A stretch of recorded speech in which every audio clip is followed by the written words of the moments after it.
Good morning. Welcome to February online sessions, and I'm happy that we'll start practicing Bagua Qigong.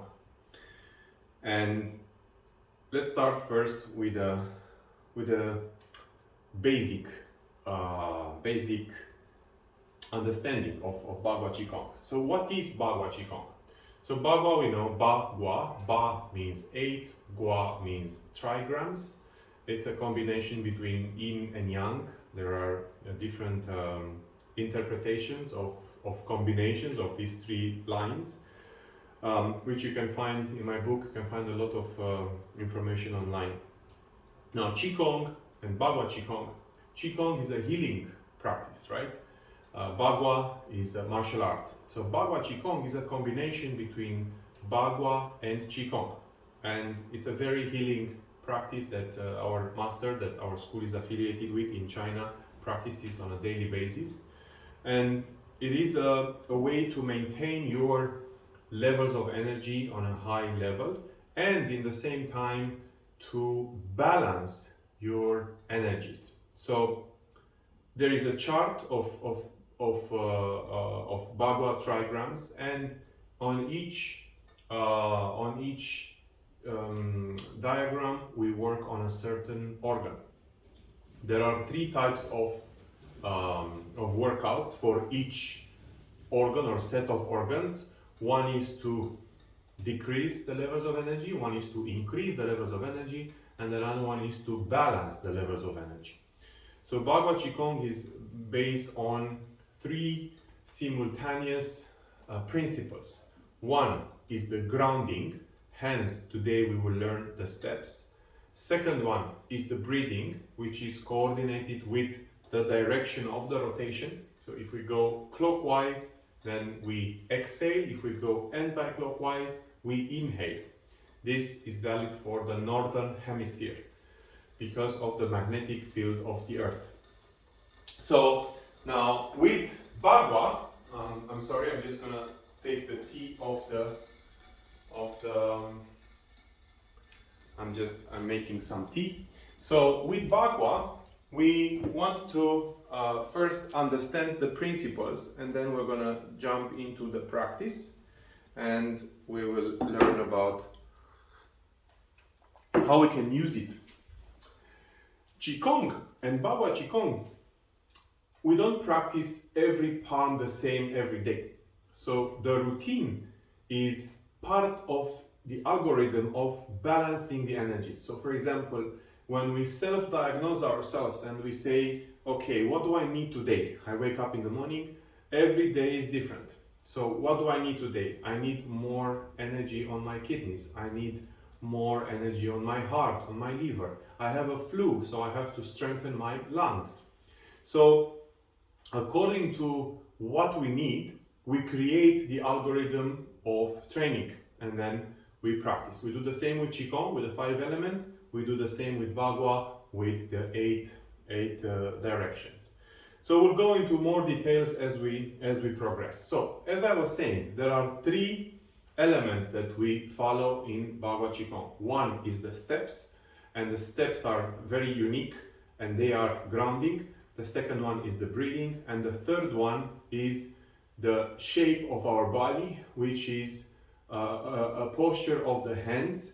Now, each posture covers a certain part of the body, a certain organ, and it helps us focus our energy on certain meridians, and as a result on certain organs.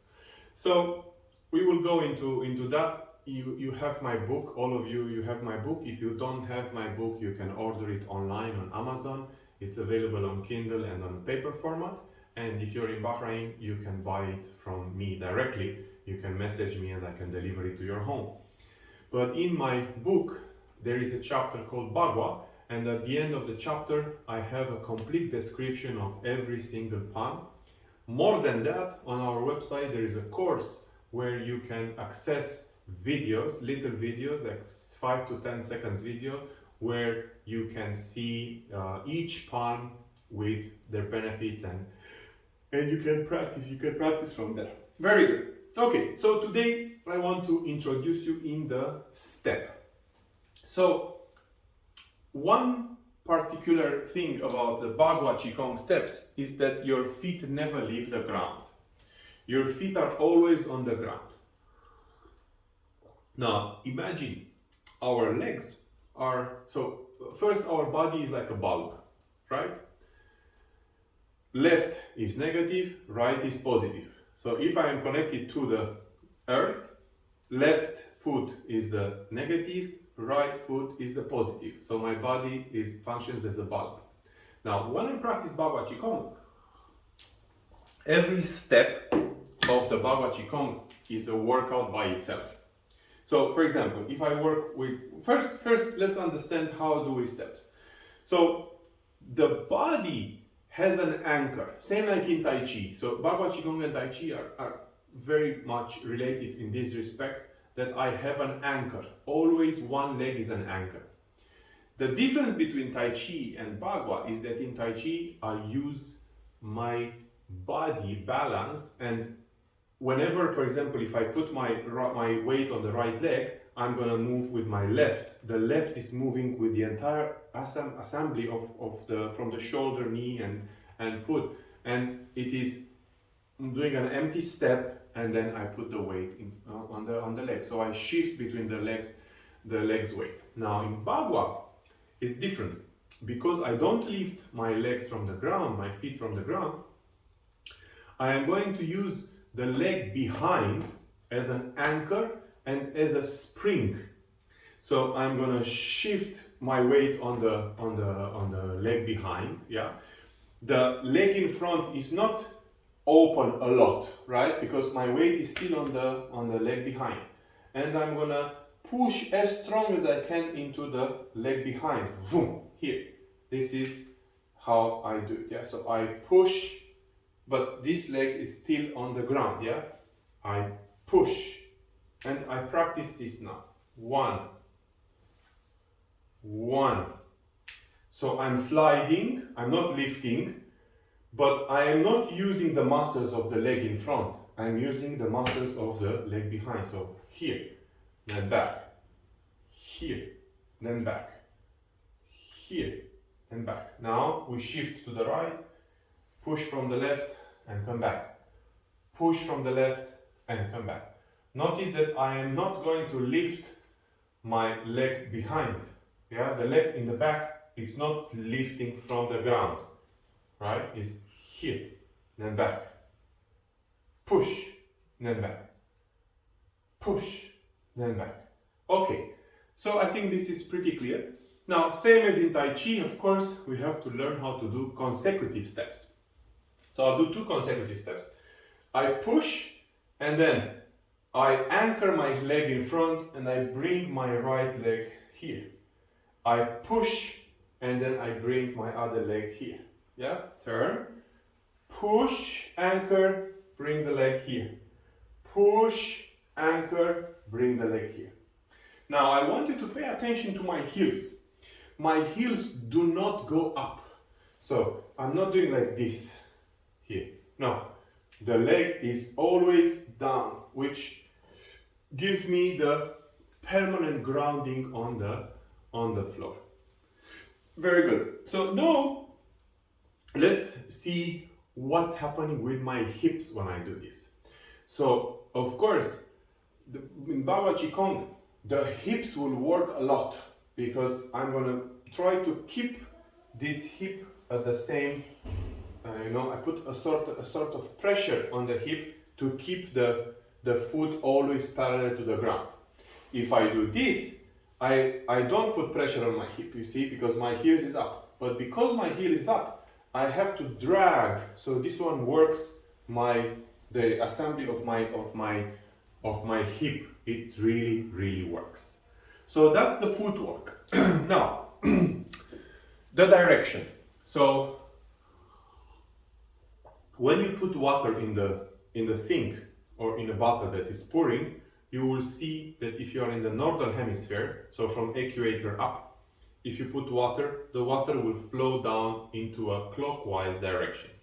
What does this mean for Bagua practitioners? It means that the water goes in a shape of the magnetic field that goes towards the Earth. So if you throw a ball from up to down, it will go with the gravity. With the gravity, it will go down, right? So let's say you have an orange, right? You have an orange and you throw it and it will go down like this, right? So you don't see the rotation of the orange, it's not visible. It just go from up to down.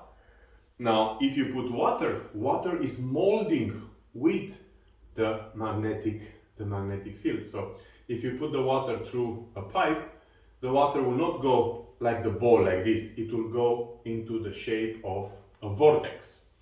Now, this vortex is very important because the vortex that we're talking about is not visible with the naked eye unless you do this experiment with the water.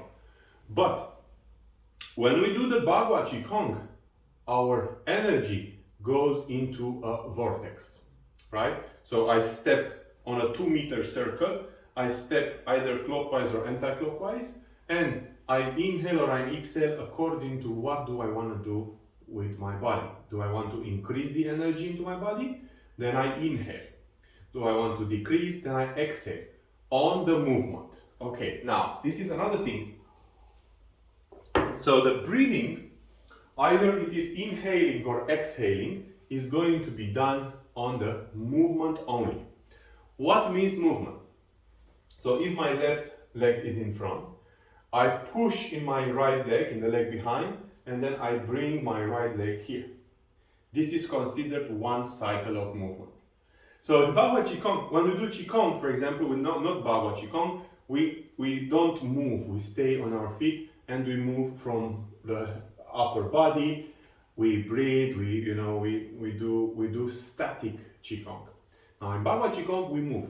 So I step forward and, for example, if I go anti-clockwise, yeah, so if I move this direction, I will inhale. And then I exhale very gentle. Then again, inhale. Then I exhale very gentle. I inhale. And then I exhale very gentle. Now, it is very important that the breathing is done through the nose, mouth is closed, and we inhale coordinating the breathing with the steps. So I inhale, powerful. And then exhale, relax, also on the nose, right? Good. So now the breathing is clear. The last part, and this is something that we're going to learn on every session we're going to learn. So we have 3 sessions a week. 3 sessions a week multiplied by 4 means 12 sessions. So every session we will learn one set of palms. Remember, we said that we practice higher palms, medium palms, and lower palms, postures, right? The lower postures are focused on exhaling and they are performed usually clockwise, yeah? So I do clockwise and I exhale. The lower posture are when we have too much energy in a certain organ. Or, for example, if I'm hyper and I cannot sleep, I won't work energizing palm. I will work a de-energizing palm or balancing. If I'm very tired, I'm going to work an energizing palm. So there are certain organs and certain palms that we work. Today we will learn general palm. So the general palm, I'm talking about the arms position, arm postures, yeah? So the general palm, we start with this. Now, if you notice, the center of my palms are focused towards the camera, right? And my body is turning towards the camera, towards the center. If the camera is the center, or this is the center, then all my cells of my body will be focused on one line or one point. So this one, now, the balancing palms, we make them equal number. Equal number between what? We do, let's say, 100 steps clockwise and 100 steps and anti-clockwise. So why do we do that? Because we want to balance the energy in our body. So if I do anti-clockwise, anti-clockwise, I'm going to do 100 steps. Inhale, then exhale. Inhale, then exhale. Inhale, then exhale. Inhale, then exhale. Inhale, then exhale. Inhale, then exhale. Okay? So the inhaling is done on the movement. Inhale, then exhale. Now, when I exhale, I want to focus my energy in the center. So you see, inhaling is bringing, then exhale, relaxing, and then inhale. Bagua Qigong is not done fast. There should not be a rhythm, because each step is a workout by itself. So you can end the workout after 5 steps, for example, or 10 steps. Sometimes when we work on healing, it's hard to do a lot of steps. The more we practice, the more steps we can do. What is important is to work correctly. Okay, very good. So we said that there are 3 palms on the general energy of the body. So these 3 palms are not focused on an organ in particular.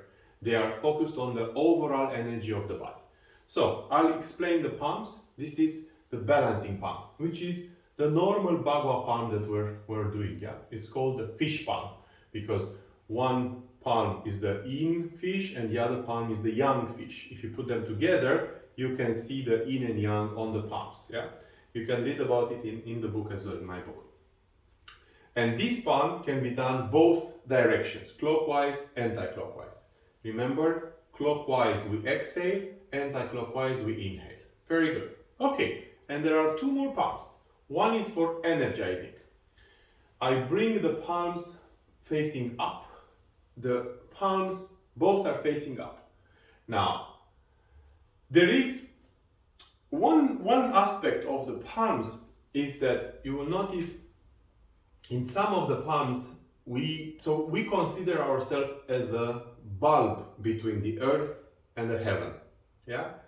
While this may sound metaphorically, it's actually not only metaphorical, it's also the reality, right? So the light from